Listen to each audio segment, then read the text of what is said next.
तो आपने नहीं चुनी। देखिए, बहुत सौभाग्य की बात है कि परमेश्वर ने हमको चुना हुआ है संसार में से और अपना सहकर्मी बना लिया है। हमने नहीं चुना, हम चुनते थे सांसारिक लोगों को अपना गुरु बनाने के लिए कि वो गुरुजी, ये गुरुजी, ठीक है। लेकिन परमेश्वर जो सच्चा गुरु है, सच्चा प्रभु है, उसने हमको चुना है। ये इन दोनों बातों में फर्क है, ठीक है। अब जब हम पर ऐसी दया हुई है, कैसी दया हुई है? अनंत दया हुई है, ठीक है। तो क्या करते हैं? तो हम हिम्मत नहीं छोड़ते। हम हियाव का मतलब होता है हम हिम्मत नहीं छोड़ते, लेकिन एक चीज छोड़ देते हैं हम।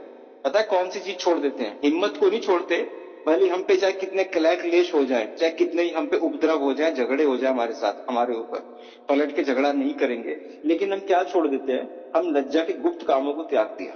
हमने हिम्मत को नहीं छोड़ा, परमेश्वर के वचन को सुनाते रहे, और लेकिन क्या छोड़ दिया? शरीर के कामों को छोड़ दिया। लज्जा के जो गुप्त काम है, जो हम छुप छुप के करते हैं, उन बातों को हमने त्याग दिया। तो ये है एक विश्वासी के सच्चे जीवन की निशानी। आज आप जानना चाहते हो कि परमेश्वर की सेवकाई तो मुझको मिली है, परंतु यदि सही तरीके से चल रहे हैं तो उसका तरीका ये है कि हमने परमेश्वर की सेवकाई करते हुए, कलेशों को सहते हुए, है ना, हिम्मत को नहीं छोड़ा, लेकिन किस चीज को छोड़ा? लज्जा के गुप्त कामों को, अंधकार के गुप्त कामों को छोड़ दिया।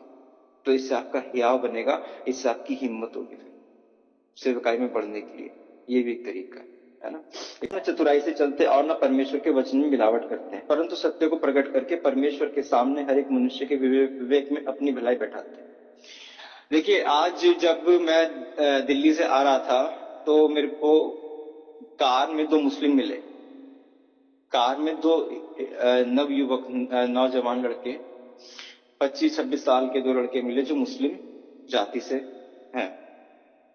तो उनसे मेरी बात होते हुए आ रही थी, तो उन लड़कों से मेरी बात हुई, तो वो प्रभु यीशु मसीह के बारे में जानते हैं क्योंकि कुरान में लिखा हुआ है प्रभु के बारे में। तो उनसे बात करता आया तो बहुत से सवाल उन्होंने मुझसे करे और मैंने उनको प्रभु यीशु मसीह के बारे में बताया। उन्होंने मुझसे पूछा दज्जाल कौन है और जब शैतान आएगा तो उसके बारे में क्या जानते हो। बहुत सी उन्होंने बातें मुझसे पूछी,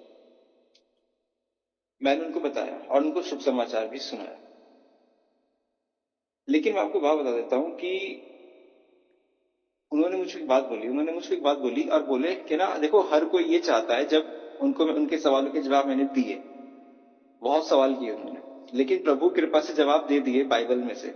फिर उन्होंने मुझे एक बात बोली कि जो मजहब होता है ना, हर व्यक्ति ये चाहता है कि मजहब में आ जाए हमारे। मैंने उनको बोला कि भाई सुनो, ये बाइबल है मेरे पास, ठीक है, प्रभु यीशु मसीह के परमात्मा के वचन है। मजहब में वो व्यक्ति लाना चाहता होगा जो कि कुछ वो चाहता होगा तुमसे, रुपया पैसा या लोभ लालच चाहता होगा। मैं तो तुम्हें ये चाहता हूं कि तुम्हें उद्धार मिले और तुम बाइबल पढ़ो, भले ही हम मिले या ना मिले, कोई दिक्कत वाली बात नहीं है। कि तुम बस उद्धार को प्राप्त कर लो, बाइबल पढ़ो, प्रभु को प्राप्त कर लो, तुम्हें उद्धार मिल जाएगा, भले ही फिर हम आपस में मिले या। मैं उनको इस बात को समझाया। बहुत सी बातें उन्होंने मुझसे पूछी, प्रकाशित वाक्य में से भी पूछा, मूसा के बारे में भी मेरे ख्याल में शायद उन्होंने पूछा था मुझसे। और प्रभु कृपा से वहां पर बहुत ही देर तक, करीब 30-35 किलोमीटर तक बातचीत होती चली गई हमारी कार में बैठ कर। उनको शुभ समाचार सुनाने का आज मौका मिला और एक सिख भाई को, सरदार भाई को भी, एक सरदार व्यक्ति को भी शुभ समाचार सुनाने का मौका मिला, ठीक है। तो अभी क्या करना है आपने? आपने जो सेवकाई परमात्मा ने हमको दी है वो जाकर के लोगों को बतानी है, जाकर के अपनी गवाहियों के साथ। मैंने गवाही भी उनको बता दी थी जाकर, ठीक है। तो अभी कुछ बातें मुझे याद नहीं आ रही, लेकिन जब याद आएगी तब बताऊंगा। कहता है पर हाँ बैठाते, तीसरा वचन, परंतु यदि हमारे सुसमाचार पर पर्दा पड़ा है तो यह नष्ट होने वालों ही के लिए पड़ा है। देखिए, जब हम किसी को शुभ समाचार सुनाते हैं और वो उसका इनकार कर देता है, तो इसमें आपकी अब कोई गलती नहीं है। आपने क्या किया? सुना दिया। अब उसने स्वीकार नहीं किया तो इसमें आपकी कोई गलती नहीं है, क्योंकि ये नष्ट होने वालों के लिए पड़ा हुआ है। अब कारण क्या है भाई? कुछ कारण तो होगा। और उन अविश्वासियों के लिए जिनकी बुद्धि इस संसार के ईश्वर ने अंधी कर दी है। इस संसार का ईश्वर कैसे बुद्धि को अंधी करता है? आप थोड़ा शेयर करेंगे कि कैसे इस संसार का ईश्वर बुद्धि को अंधी करता है। अब मैं आपकी बात बताता हूँ, बात याद आई है। उन्होंने मुझसे ये कहा था कि सुनो भाई, केवल अल्लाह ही न्याय करते हैं, शायद कुछ ऐसी बात चल रही थी, मुझे याद नहीं आ रही। मैंने उनसे बोला कि न्याय केवल खुदा करते हैं। कौन करते हैं? न्याय केवल खुदा करते हैं। लेकिन ये लिखा हुआ है बाइबल में कि यीशु न्याय करने के लिए आ रहे हैं। तो कौन न्याय करने आ रहा है? तो कहने लगे खुदा। मैंने कहा अच्छा। मैंने कहा पाप क्षमा कौन कर सकता है? कहने लगे खुदा। तो मैंने कहा यीशु ने ये क्यों कहा था लोगों को? ये भी तो कहा था कि तेरे पाप क्षमा हुए। तो यीशु कौन हुआ? तो इस प्रकार से मेरी उनसे बात होती चली गई। उन्होंने कहा हमारे घर के बराबर में चर्च है, हम बाइबल को देखेंगे। तो उन्होंने मुझसे पूछा, उन्होंने मुझसे ये कहा कि हमारे जो बताने वाले हैं ना, वो हमको इस तरह से बताते हैं, मतलब अलग तरीके से। तो मैंने उसको ये बोला कि सिर्फ सुनी सुनाई बातों पर यकीन मत करो। मैंने कहा खुद के अनुभव से जांचो। क्या आप वो पढ़ते हो कुरान? तो उन्होंने कहा हम सुनते हैं। इस प्रकार की बात हुई थी। तो मैंने उनको बोला सुनी सुनाई बातों पर विश्वास मत करना, खुद से पढ़ो, अनुभव लो, उसके बाद आगे बढ़ना। ठीक है, इस प्रकार से बातचीत हुई। बहुत अच्छा लगा, मजा आया उनसे बात करके। मेरे भाई बहनों, जब आपको परमेश्वर सेवकाई देते हैं तब आप ये कोशिश करो कि लोगों को बताओ। उनका सुनना या ना सुनना ये उनके ऊपर डिपेंड करता है। लेकिन सवाल बहुत पूछे उन्होंने और मजा आया उन लोगों के साथ बात करके। बाइबल से मैंने उनको बहुत कुछ बताने की कोशिश की और बताया भी। परमेश्वर का धन्यवाद हो। अब यहाँ पर क्या कहता है? और जो नहीं मानते वो किस लिए नहीं मानते? क्योंकि संसार के ईश्वर ने उनकी आंखों को अंधी कर दिया। तो मैं आपसे पूछ रहा था, तो संसार का ईश्वर कौन है? कौन है संसार का ईश्वर? शैतान। शैतान। शैतान ने इस संसार के लोगों की आंखों को अंधा कैसे कर रखा है? दुनियावी कामों से, ड्रेसिंग सेंस से, जिम से, और जो कि अट्रैक्ट करने वाली चीजें हैं उनसे, दिखावा। Very good. तो ये कुछ सवालों के जवाब काजल सिस्टर ने और मेरी मम्मी ने यहाँ पर बताए हैं। तो ये दोनों के जवाब ठीक हैं। इस जो मैं देख करके आ रहा हूं इस संसार में कि संसार के ईश्वर ने लोगों की आंखों को अंधा कर दिया है। और जो वो दो भाई मुस्लिम लोग मुझे मिले थे ना, वो सुन रहे थे वचन को। गरीब थे, जवान थे वो लड़के, नमाज पढ़ते हैं वो लड़के। लेकिन जब मैंने उनसे बात करनी शुरू करी तब उन्होंने बात को सुना भी और प्रश्न भी करने शुरू करे। बहुत तरीके से उन्होंने सवाल करे थे मुझसे। लेकिन परमेश्वर का धन्यवाद है कि बाइबल में से उन्हें बताता चला गया। मैंने उनको ये बता दिया कि यीशु मसीह खुदा है, ध्यान रखना, जो न्याय करने के लिए आ रहा है। तब उन्होंने मुझसे पूछा दज्जाल के बारे में बताओ। अच्छा, कि एक आंख का दज्जाल कौन है? मैंने कहा जो आसमान से आग बरसा दे प्रकाशित वाक्य में, जो अपने आप को खुदा कहे, जो अपने आप को खुदा कहे, वो है वो दज्जाल, एक आंख का, जो तुम्हारी कुरान में लिखा हुआ है। इस प्रकार से बात चली। ठीक है मेरे भाई बहनों, अब आप बता रहे हो लोगों को और कोई विश्वास नहीं कर रहा है, तो संसार के ईश्वर उनकी आंखों को अंधा कर दिया है। ये मुसीबत है। और जैसा कि अभी आपने बताया, लोभ लालच क्या कहते हैं, प्रलोभन। और जैसे काजल सिस्टर ने भी अभी बताया, आप जानते हो ये सब चीजों से पौलुस ने क्या कहा यहाँ पर? यही तो कहा पौलुस ने कहा ही, देखो, परंतु हमने दूसरे वचन में, परंतु हमने लज्जा के गुप्त कामों को त्याग दिया, है ना। यानी संसार के कामों को हमने क्या किया? त्याग दिया। इसी प्रकार से जब आप त्याग दोगे ना, तब आपको समझ में आएगा कि हाँ, आपका फोकस जो है वो परमात्मा परमेश्वर प्रभु यीशु मसीह की ओर जाएगा। फिर आपसे आकर के कोई बात करेगा तब आप उसको उत्तर और जवाब दे सकोगे तरीके से, तसल्ली से। फिर चाहे वो आपसे नॉर्मल बातें भी करनी शुरू कर देगा, तब भी आप जवाब दे पाओगे, नहीं तो बहुत मुश्किल हो जाए। आप सबसे पहले संसार के गुप्त कामों को त्याग। जो संसार का ईश्वर है ना, जैसा आज चला रहा है कि धन की तरफ लेकर के जा रहा है, केवल धन की तरफ ही लेकर के जा रहा है। बस तुम धन कमा लो, दैट्स इट, मौत को भूल जाओ। जबकि पौलुस तो रोज मौत को स्मरण करता है। पौलुस तो रोज कहता है कि हम रोज मरते हैं। और रोज मरने का मतलब ये नहीं कि शारीरिक मृत्यु मर रहा है, लेकिन किसी न किसी कारण से प्रभु यीशु मसीह के लिए सताया जा रहा है, तो रोज मरना हो रहा है पौलुस का। देख रहा है कि लोग नाश हो जाते हैं, तो उनकी तकलीफों को देख करके भी उसका मरना हो रहा है ना। तो मृत्यु को स्मरण रखो, इसको स्मरण रखो, थोड़ा मृत्यु को स्मरण रखो। जो व्यक्ति मृत्यु को स्मरण याद नहीं रखता ना, शैतान उसको फंसा लेता है। शैतान कहता है मरना थोड़ी ना तूने, कोई पड़ोसी मरा है तेरा, तू थोड़ा ना मरेगा। ये तो कहता है मन कि पड़ोसी मर गया। बहुत से लोगों को तू शमशान घाट पहुंचा के आ गया, तू थोड़ा ना मरेगा, तू तो अमर है। ऐसे मन भी कहता है। इसलिए संभल के रहना, संसार के गुप्त कामों को त्याग दो, बस, तब आपको समझ में आएगा। अभी आगे देखेंगे। ताकि मसीह जो परमेश्वर का प्रतिरूप है, देखो मैंने उनको ये समझाया था कि यीशु मसीह खुदा का बेटा है, खुदा है। मैंने मुसलमान लड़कों को समझा दिया था और अच्छे समझाया था, पूरी आयतें बता के। उन्होंने कुरान से पूछा, मैंने बाइबल से बताया। कुछ बातें बतानी मैं उनको भूल गया। कुछ बात वो थी, मैं उनको ये बताने की बात भूल गया कि कुरान बाद में लिखी गई है और बाइबल पहले लिखी गई है। ठीक, ये बात मैं बतानी भूला। चलिए कोई नहीं। हाँ, परमेश्वर का प्रतिरूप है, उसके तेजों में सुसमाचार का प्रकाश उन पर न चमके, क्योंकि हम अपने को नहीं परंतु मसीह यीशु को प्रचार करते हैं कि वह प्रभु है, और अपने विषय में यह कहते हैं कि हम यीशु के कारण तुम्हारे सेवक। जैसा कि मैंने उनको बोला था कि तुम बाइबल पढ़ लो, बाइबल सीख लो, समझ लो, उद्धार प्राप्त करो, भले तुम और मैं मिले ना मिले, क्योंकि हो सकता है कि तुम्हारे और मेरे मिलने पर कोई ये ना सोचने लगे कि पैसों के लिए मिल रहा है ना। ये बात अपने आप को प्रचार नहीं कर रहा। हाँ, इसलिए कि परमेश्वर ही है जिसने कहा अंधकार में से ज्योति चमके, और वही हमारे हृदयों में चमका, यानी कि यीशु मसीह हमारे दिल में चमका। तो हमारा पत्थर का दिल कैसा हुआ? मांस का हुआ, दया से भरा हुआ। लोगों को जाकर के बताने के का मन हमारा हुआ कि हाँ, इनको बता दे, ये जो अंधकार में फंसे हुए लोग हैं इनसे बात कर ले। अरे गरीब है तो क्या हुआ, इनसे बात नहीं करेंगे? है? आज संसार के ईश्वर ने इस प्रकार से आंखें अंधी कर दी कि तेरे और इस गरीब आदमी में फर्क है। तू फॉर्च्यूनर में चलने वाला है और ये गरीब आदमी सड़क पे चल रहा है, तो इसकी तरफ देख मत, तू इससे बात मत कर, और जब तू इससे बात करेगा तो अकड़ में करना।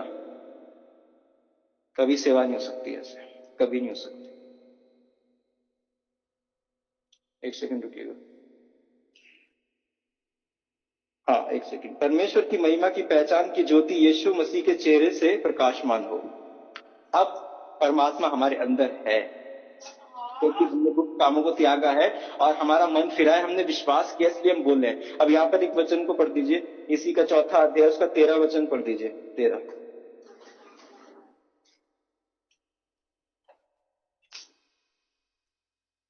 इसी दूसरा कुरिन्थियों 4 का 13। दूसरा कुरिन्थियों 4 का 13।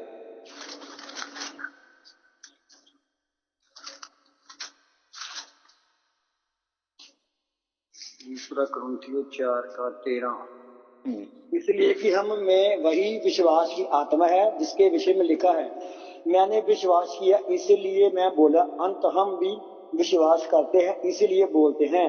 Yes, praise the Lord. Praise the Lord. Thank you भाई, परमेश्वर आशीष दे। परमेश्वर का वचन क्या कहता है कि हमने विश्वास किया इसलिए मैं बोला। आज और आज से पहले भी जब आप प्रभु यीशु मसीह के बारे में लोगों को जाकर के बताते हो कि एक प्रभु है जिसने मेरी जिंदगी में काम किया, मेरी तो किया है, मैंने उनको गवाही भी बताई थी और बहुतों को बताई है। ठीक है, आप लोग भी क्या करते हो? जाकर के प्रभु के बारे में बताते। क्यों बताते हो भाई? कोई कारण तो होगा बताने का, या ऐसी बस हम बोलते चले जा रहे हैं? मैं जा रहा हूं, लोगों को बोलता चला जा रहा हूं मुफ्त में? ऐसे नहीं, क्योंकि मैंने विश्वास किया है। आप लोगों ने विश्वास किया है, इस वजह से आप जाकर के लोगों को बताते हो कि हाँ, ये प्रभु है। आपकी आत्मा आंखें खुली मेरे भाई बहनों, आपने अंधकार के कामों को त्यागा है। जब आप अंधकार के कामों को थूक देते हो ना, क्या करते हो? अंधकार के कामों को थूकता हूं, तब जाकर के आपको समझ में आता है कि हाँ, मसीह मेरे अंदर चमका है। क्योंकि मसीह ने गाली के बदले गाली नहीं दी, है ना। वो सताया गया तो भी सहता रहा। क्या हुआ? सहता रहा। एक सेकंड होल्ड करना। अब यहाँ पर क्या लिखा हुआ है? इसलिए कि हम, हाँ, तो मैंने आपको बता दिया 13वां वचन कि हम सबने विश्वास किया इसलिए हम बोलते हैं। जब भी आप आके मेरे को बताते हो, या आपस में बताते हो, या घर में बताते होंगे, अपने पास्टर को बताते होंगे कि भैया आज हमने जाकर के लोगों को शुभ समाचार सुनाया, मुझे पता है आपकी जिंदगी में कितनी शांति और कितना आनंद होता होगा। लोगों ने सुना या नहीं सुना वो बात की बात है, सुन लिया तो और भी मजा, और नहीं सुना तो थोड़ा दुख होता है, मैं समझ सकता हूँ। आज जब एक सिख भाई मुझको मिले, कौन मिले? सिख भाई मिले। उन मुस्लिम लड़कों के मिलने के बाद एक सिख व्यक्ति मुझे मिले, सरदार।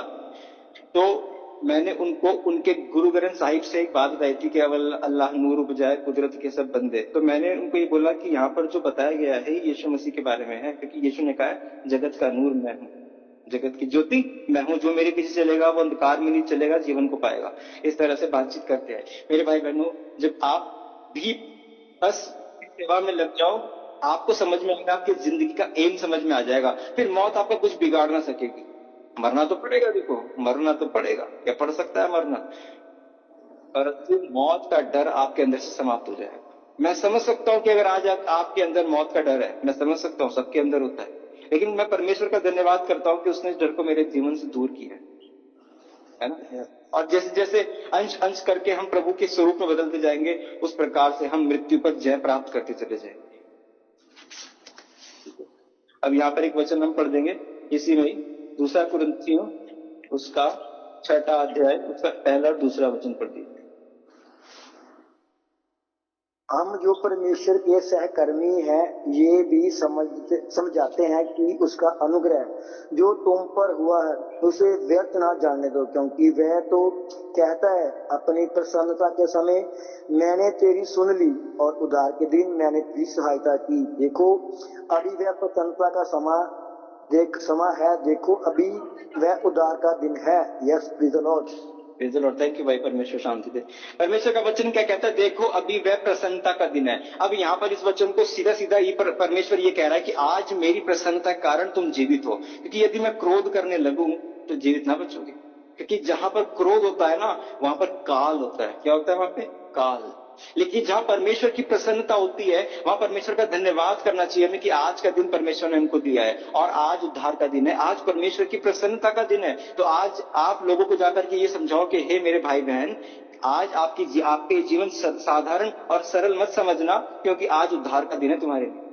आज अगर आपने इस बात को समझ लिया और मान लिया, सुन लिया कुछ वक्त लगा के, तो आप अपनी जिंदगी में धन्यवाद करोगे हमेशा परमेश्वर कि आज उद्धार का दिन है, आज परमेश्वर की प्रसन्नता का दिन है। इस समय को, इस कीमती वक्त को ऐसे मत गवाओ, ऐसे मौज में घूम घूम के, मूवीज देख देख के, इन सब चीजों में मत गवाओ इन चीजों को, क्योंकि ये अंधकार के लुच्चे काम को हमने त्याग दिया। पौलुस कह रहा है यहाँ पे, पौलुस कह रहा है कि मैंने त्याग दिया इन कामों को।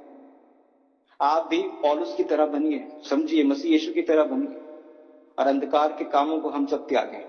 तब आपको और समझ में आएगा और परमेश्वर का अनुग्रह आप पे होगा और प्रकाशन आपको मिलेगा, तब और आपको आनंद आएगा और बहुत लोगों तक परमेश्वर आपको लेकर के जाएगा। बहुत लोगों तक परमेश्वर स्वयं लेके चलेंगे। क्यों, कैसे लेके चलेंगे? एक वचन को पढ़िए, 6 अध्याय उसका 16 से 18 तक पढ़ दीजिए। दूसरा कुरिन्थी 6 अध्याय 16 से 18 तक पढ़ दीजिए।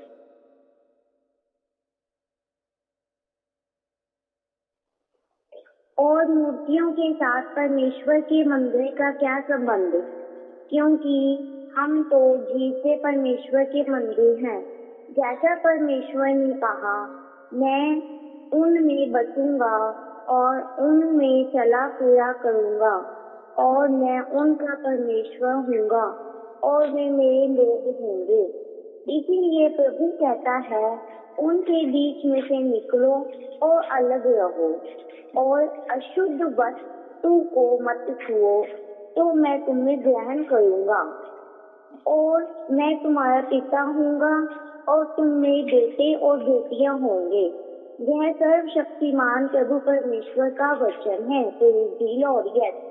थैंक यू सिस्टर, परमेश्वर शांति दे। परमेश्वर का वचन, इस बात पे हम ध्यान देंगे। परमेश्वर का वचन कहता है कि ये सर्वशक्तिमान परमेश्वर के वचन है। ये वो बातें हैं जो कोई मनुष्य नहीं कहता। एक मनुष्य अपनी बातों से पलट सकता है, फिर सकता है, लेकिन परमेश्वर जो हमेशा सच बोलता है, क्या बोलता है? हमेशा सच बोलता है। वो आज ये कह रहा है तुम लोगों से, हम लोगों से, देखो मेरा मंदिर जाना, मेरा दूसरी जगहों पे जाना परमेश्वर ने किस तरह से रुकवाया। मैं खुद नहीं रोक सकता था जब मैंने इन वचनों को समझा। कौन सा वचन समझा जी? ये वाला।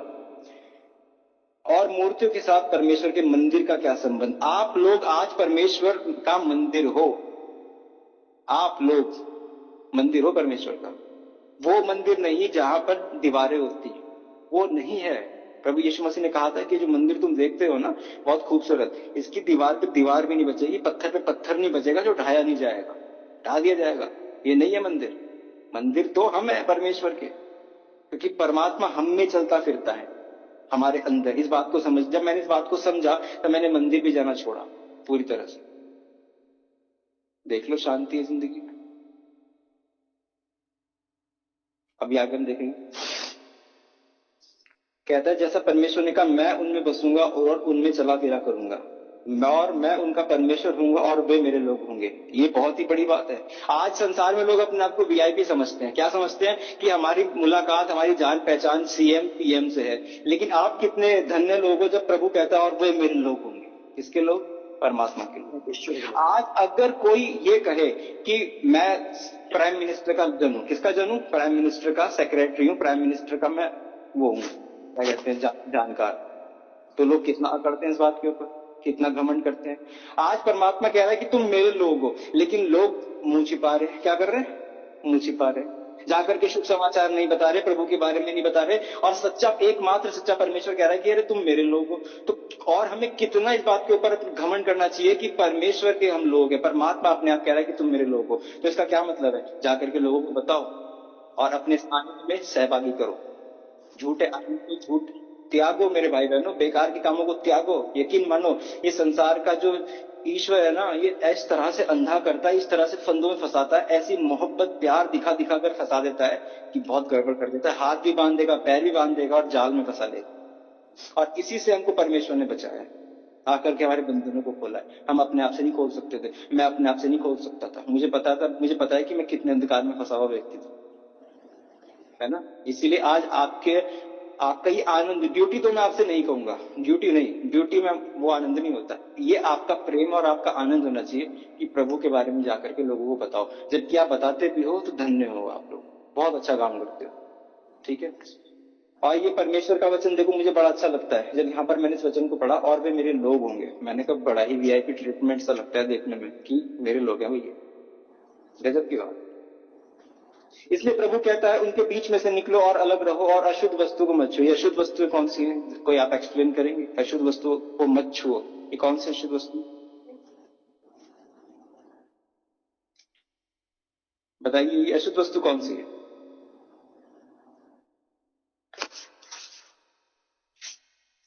देखो, शुभ वस्तुओं तो मतलब कि मेन से प्रभु ने कहा कि अशुद्ध अशुद्ध वही होता है कि जो हमारे अंदर से निकलता है, मतलब कि जो हम किसको छूते हैं वो अशुद्ध नहीं होता। तो मेरे पे हाथ तो जो व्यभिचार है, जो गलत बातें हैं, मन जैसे कि किसी से गाली गलौज करना, वही तो मेरे साथ होता है अशुद्ध चीज है। ठीक है, ओके, थैंक यू। देखिए, यहाँ पर दो प्रकार की अशुद्धता के बारे में बताया गया, जैसा कि भाई ने भी बताया, वो अंदर की अशुद्धता है। और यहाँ पर परमेश्वर जो बात कर रहे हैं वो बाहर की अशुद्धता है। बाहर की अशुद्धता है मूर्ति कि जब हम इस वचन को शुरुआत से पढ़ते आ रहे हैं तो यहाँ पर साफ 16 वचन में लिखा है, और मूर्तियों के साथ परमेश्वर के मंदिर का क्या संबंध? कोई संबंध नहीं है। यजुर्वेद 32:3 में भी लिखा है, ना तस्य प्रतिमा अस्ति। यदि आप समझो और पढ़ो तो आपको समझ में आएगा कि प्रभु यीशु मसीह की तरफ ही सारे के सारे ग्रंथ जो है वो लेकर के जा रहे हैं, कि बता रहे हैं कि एक परमात्मा है। और प्रभु यीशु मसीह क्या कहते हैं कि मैं और पिता एक है, मैं संसार की ज्योति हूं, मैं परमेश्वर हूं। यीशु मसीह ने साफ कहा, ठीक है। और ये जो अशुद्ध वस्तु है, सबसे पहले आप समझिए, अशुद्ध वस्तु, सबसे पहले अशुद्ध वस्तु है मूर्ति संसार के, ठीक है। और फिर जैसा कि भाई ने बताया, व्यभिचार, गालियां देना, ये सब भी मूर्ति पूजा के समान होता है, अशुद्धता इस प्रकार की, इसको भी त्याग देना चाहिए। तो ये दोनों जवाब अपनी जगह पे ठीक है, ओके।